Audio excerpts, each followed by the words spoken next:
Sexuality, the 4-volume book by Michel Foucault. Let's begin. The History of Sexuality is a 4-volume study of sexuality in the Western world by French historian and philosopher Michel Foucault, in which the author examines the emergence of sexuality as a discursive object and separate sphere of life, and argues that the notion that every individual has a sexuality is a relatively recent development in Western societies. The first volume, The Will to Knowledge, was published in 1976. An English translation appeared in 1978. The Use of Pleasure and The Care of the Self were published in 1984. The fourth volume, Confessions of the Flesh, was published posthumously in 2018. In Volume 1, Foucault criticizes the repressive hypothesis, the idea that Western society suppressed sexuality from the 17th to the mid-20th century due to the rise of capitalism and the bourgeois society. Foucault argues that discourse on sexuality in fact proliferated during this period, during which experts began to examine sexuality in a scientific manner, encouraging people to confess their sexual feelings and actions. According to Foucault, in the 18th and 19th century, society took an increasing interest in sexualities that did not fit within the marital bond, the, quote, world of perversion that includes the sexuality of children, the mental ill, the criminal, and the homosexual. While by the 19th century, sexuality was being readily explored through both confession and scientific inquiry. In Volume 2 and Volume 3, Foucault addresses the role of sex in Greek and Roman antiquity. The book received a mixed reception, with some viewers praising it and others criticizing Foucault's scholarship. The idea that sexuality, including homosexuality, is a social construction is associated more with the history of sexuality than with any other work. Volume 1, The Will to Knowledge. Part 1, We, quote-unquote, Other Victorians. In Part 1, Foucault discusses the, quote-unquote, repressive hypothesis, the widespread belief among late 20th century Westerners that sexuality and the open discussion of sex was socially repressed during the late 17th, 18th, 19th, and early 20th centuries, a byproduct of the rise of capitalism and bourgeois society, before the partial liberation of sexuality in modern times. Arguing that sexuality was never truly repressed, Foucault asks why modern Westerners believe the hypothesis, noting that portraying past sexuality as repressed, it provides a basis for the idea that, in rejecting past moral systems, future sexuality can be free and uninhibited, a quote-unquote garden of earthly delights. The title of the section is inspired by Stephen Marcus's book, The Other Victorians, a study of sexuality and pornography in mid-19th century England. Part 2, The Repressive Hypothesis. Quote, we must abandon the hypothesis that modern industrial societies ushered in an age of increasing sexual repression. We have not only witnessed a visible explosion of unorthodox sexualities, but, and this is the important point, a deployment quite different from the law, even if it is locally dependent on procedures of prohibition, has ensured, through a network of interconnecting mechanisms, the proliferation of specific pleasures and the multiplication of disparate sexualities. End quote. Foucault, 1976. In Part 2, Foucault notes that from the 17th century to the 1970s, there had actually been a veritable discursive explosion, quote-unquote, in the discussion of sex, albeit using a, quote, authorized vocabulary, end quote, that codified where one could talk about it, when one could talk about it, and with whom. He argues that this desire to talk so enthusiastically about sex in the Western world stems from the Counter-Reformation, when the Roman Catholic Church called for its followers to confess their sinful desires as well as their actions. As evidence for the obsession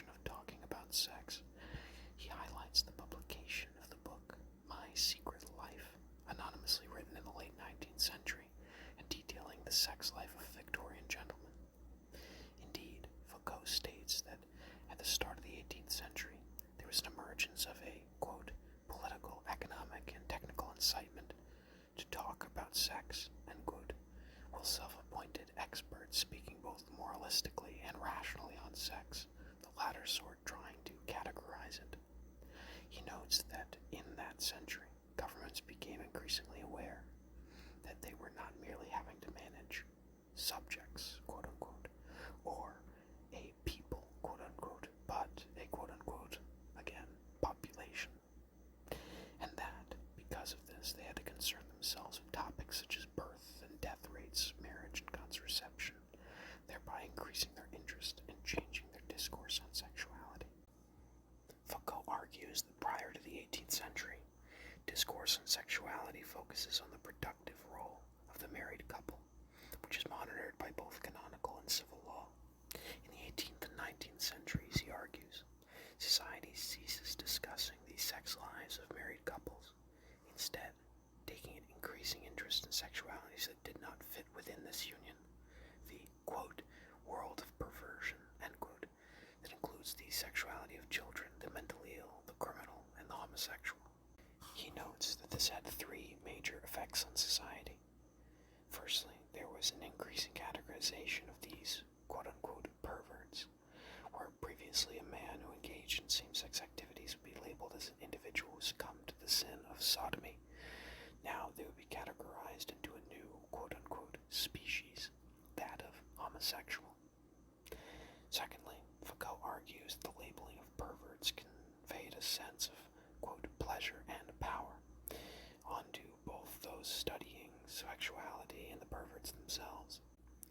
Thirdly, he argues that bourgeois society exhibited, quote, blatant and fragmented perversion, end quote, readily engaging in perversity but regulating it where it could take place. Part 3.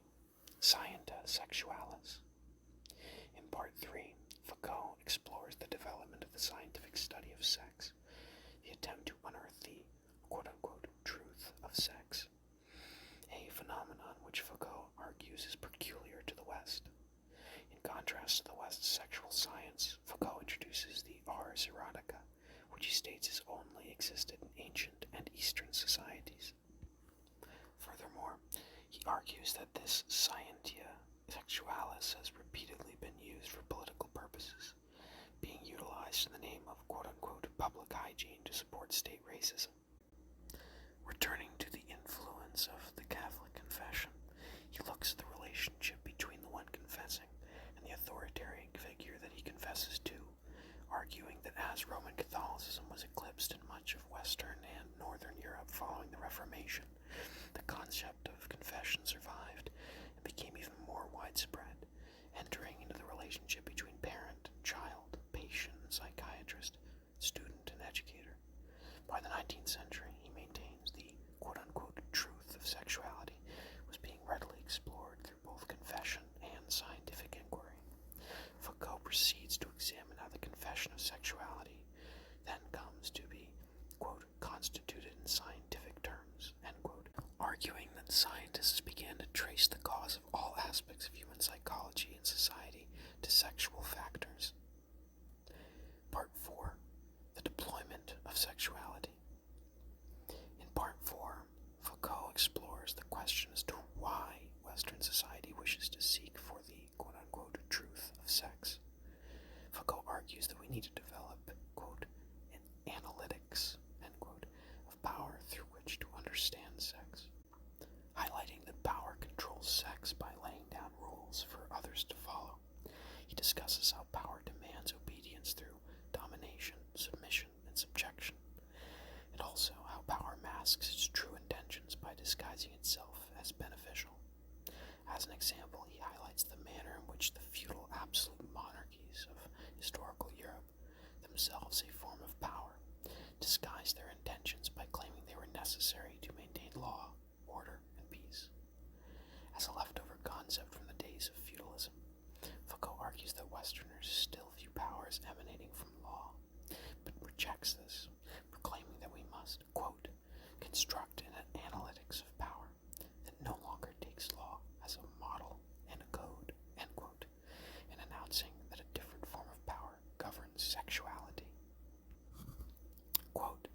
must, end quote, Foucault states, quote, at the same time conceive of sex without the law and power without the king, end quote.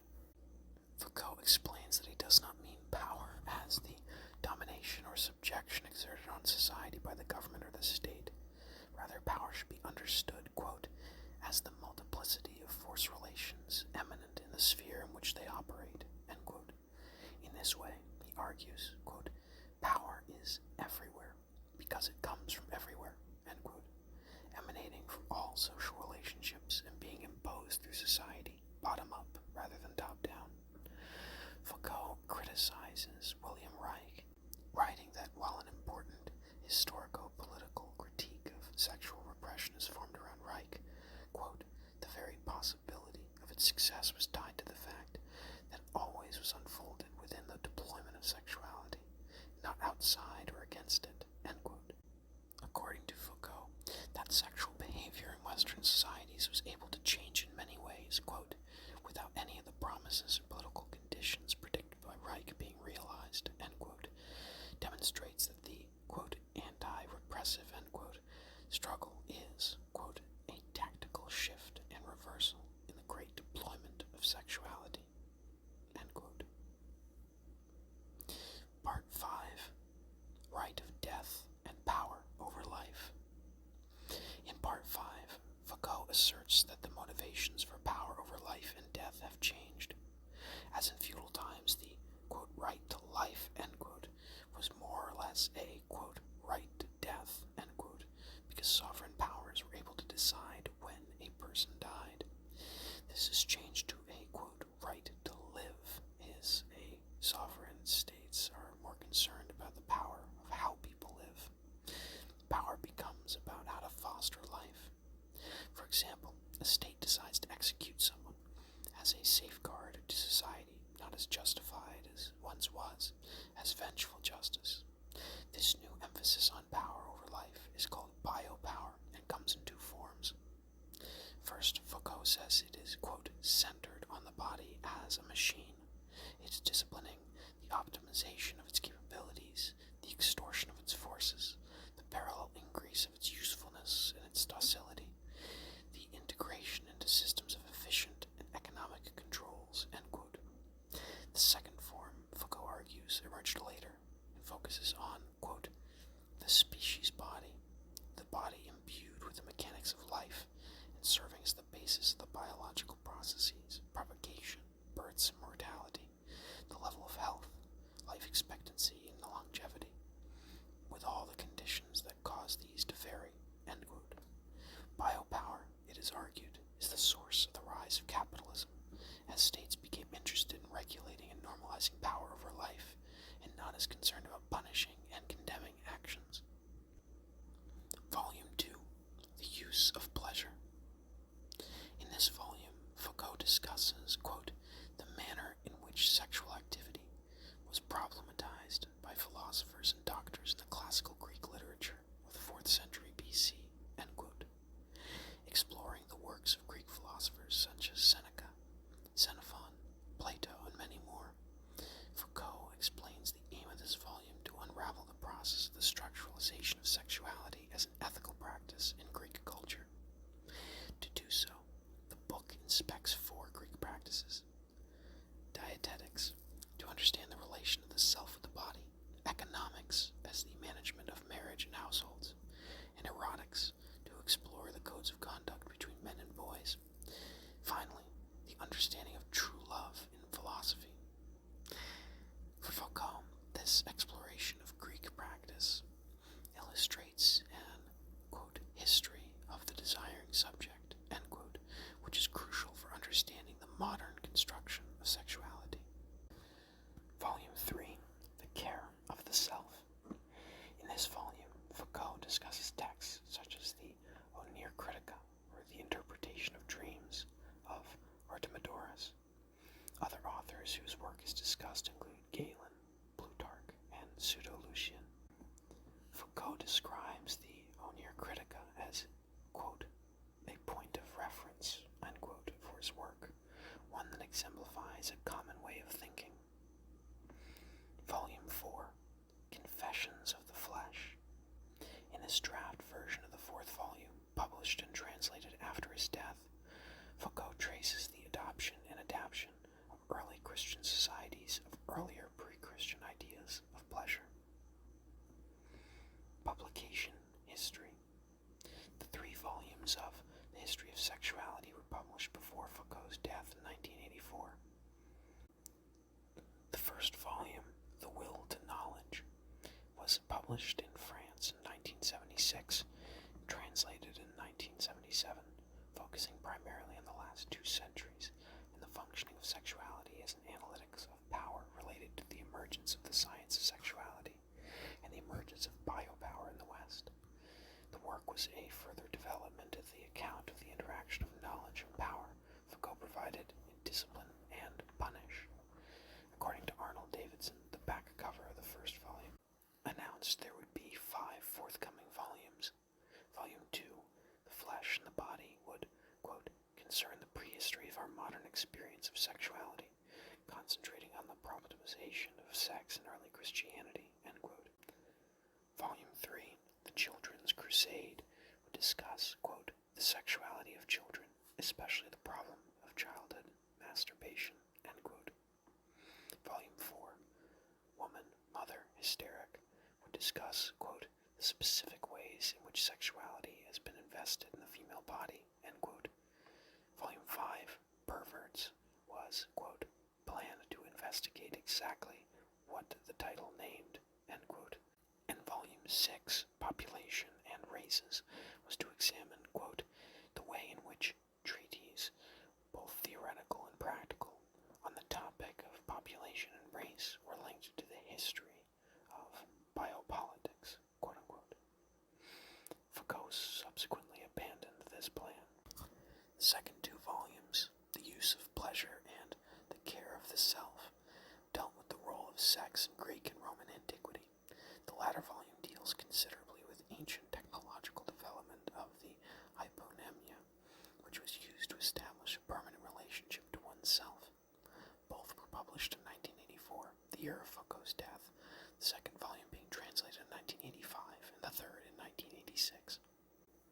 The fourth volume, Confessions of the Flesh, was published posthumously in 2018, despite Foucault explicitly disallowing posthumous publications of his works, and was published in English for the first time by Penguin in February of 2021, translated by Robert Hurley, who had translated Penguin's earlier volumes of the series, and was released straight to the Penguin Classics imprint. The work first became available to researchers when both handwritten and typed manuscripts of the Confessions of the Flesh were sold by Daniel Defer, Foucault's partner, to the National Library of France in 2013 as part of the Foucault Archive. Foucault's family decided that as the material was already partially accessible, it should be published for everyone to read. In his lecture series from 1979 to 1980, Foucault extended his analysis of government to its, quote, wider sense of techniques and procedures designed to direct the behavior of men, end quote, which involved a new consideration of the, quote, examination of conscience, end quote, confession in early Christian literature. These themes of early Christian literature seemed to dominate Foucault's work, alongside his study of Greek and Roman literature until the end of his life. The planned 4th volume of The History of Sexuality was accordingly entitled Confessions of the Flesh, addressing Christianity. However, Foucault's death left the work incomplete, and the publication was delayed due to the restrictions of Foucault's estate. The volume was almost finished at the time of his death, and a copy was held in the Foucault Archive. It was edited and finally published in February of 2018. Reception. The reception of The History of Sexuality among scholars and academics has been mixed. Scientific and academic journals. The cultural anthropologist and sociologist Stephen O. Murray wrote in the Archives of Sexual Behavior that a passage of The History of Sexuality, in which Foucault discussed how European medical discourse of the late 19th century had classified homosexuals had, quote, clouded the minds, end quote, of many social historical theorists and researchers, who had provided a, quote, voluminous discourse that ignored how homosexuals had been classified before the late 19th century or in non-European cultures. The philosopher Alan Sobel wrote in the Journal of Sex Research that the history of sexuality caused, quote, a thunderstorm among philosophers, historians, and other theorists of sex, end quote.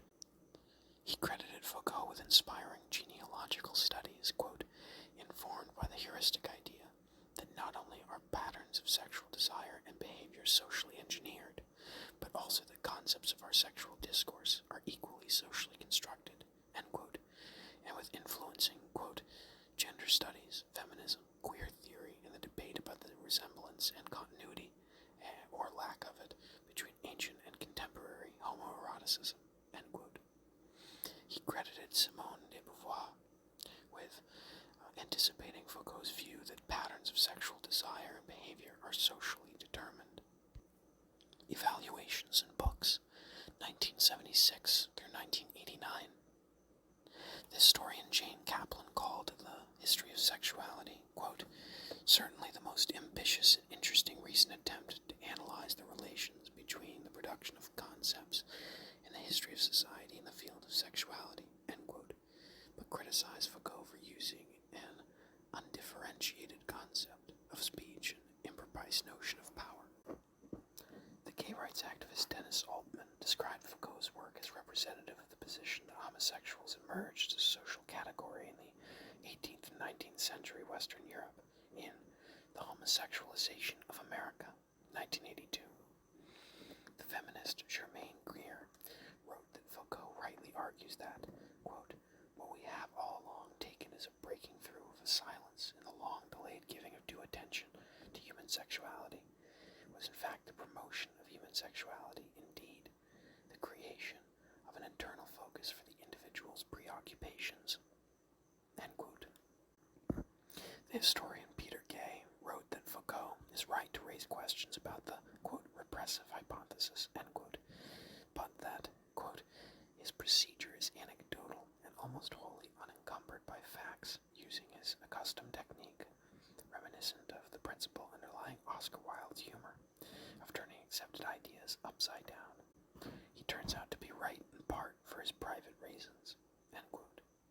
The philosopher José Guillermo Mercure suggested in Foucault, 1985, that Foucault's views about sexual repression are preferable to those of Reich, Herbert Marcuse, and their followers, in that they provide more accurate descriptions, and that Foucault is supported by the, quote, latest historiographic research on bourgeois sex, end quote.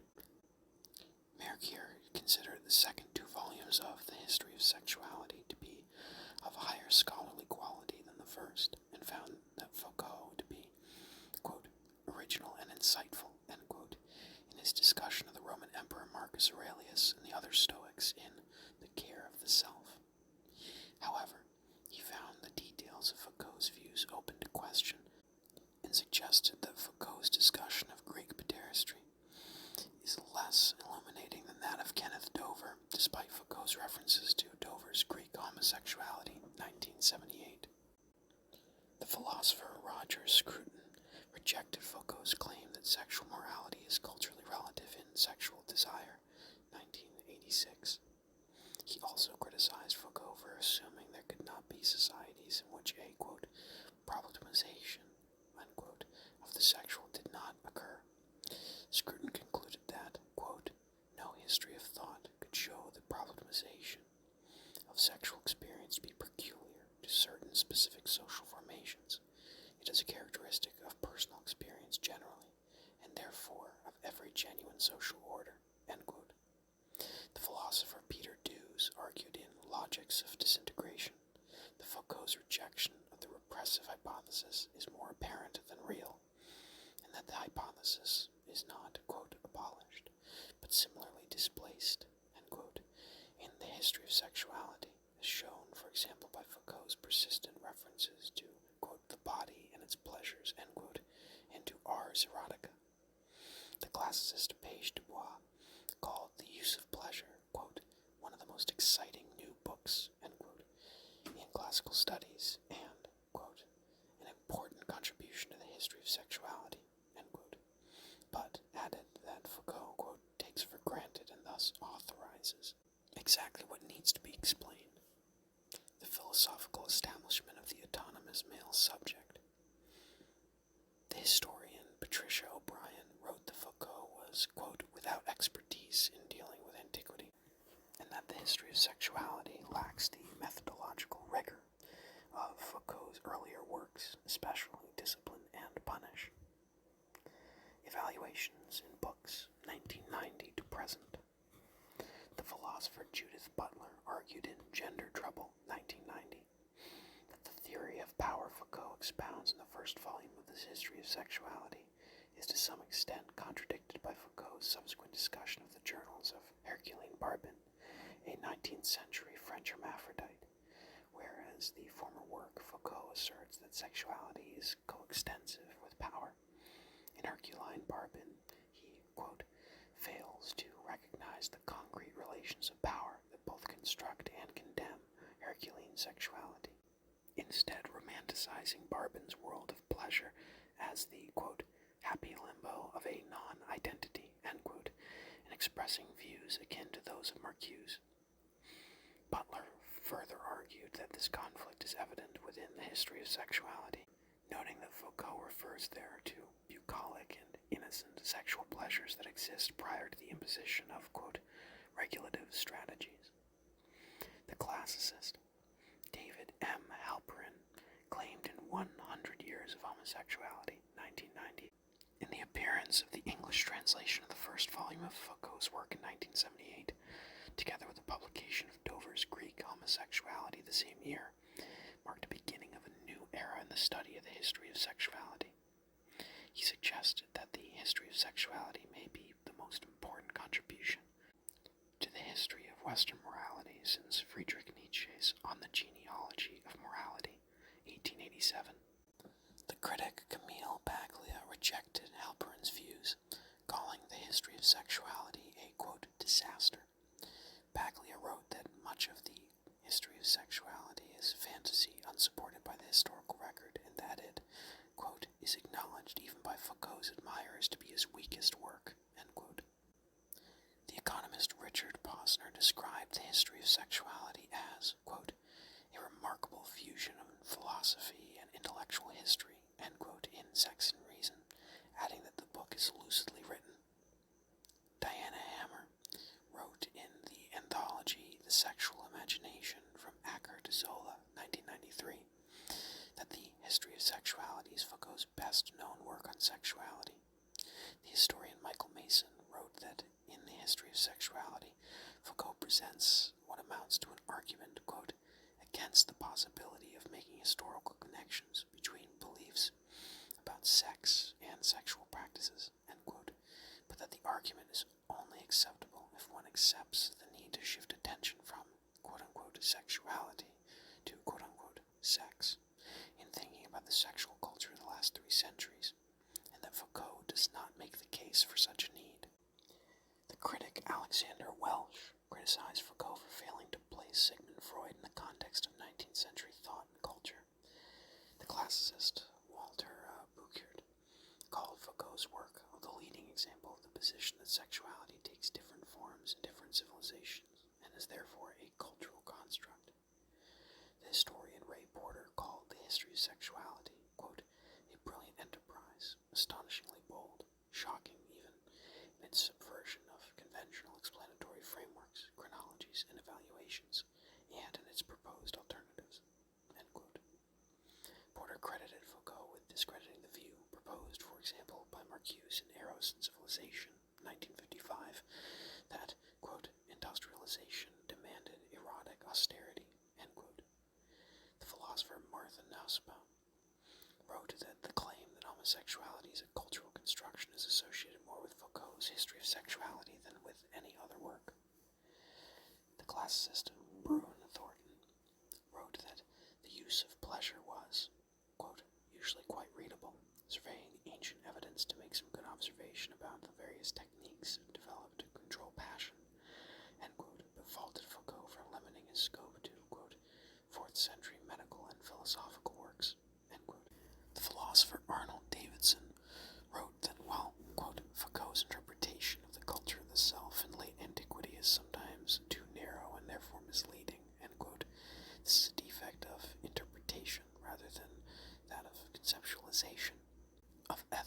as the self's relationship to itself, provides us with a framework of enormous depth and subtlety, and allows us to grasp aspects of ancient thought that would remain otherwise occluded. End quote. The psychoanalysis Joel White book argued that while Foucault proposes that, quote, bodies and pleasures, end quote, should be the rallying point against, quote, the deployment of sexuality, end quote, bodies and pleasures, like other Foucauldian terms, is a notion with, quote, little context. Whitebook, who endorsed Dew's assessment of Foucault's work, found Foucault's views to be comparable to those of Marcuse's, and suggested that Foucault was indebted to him.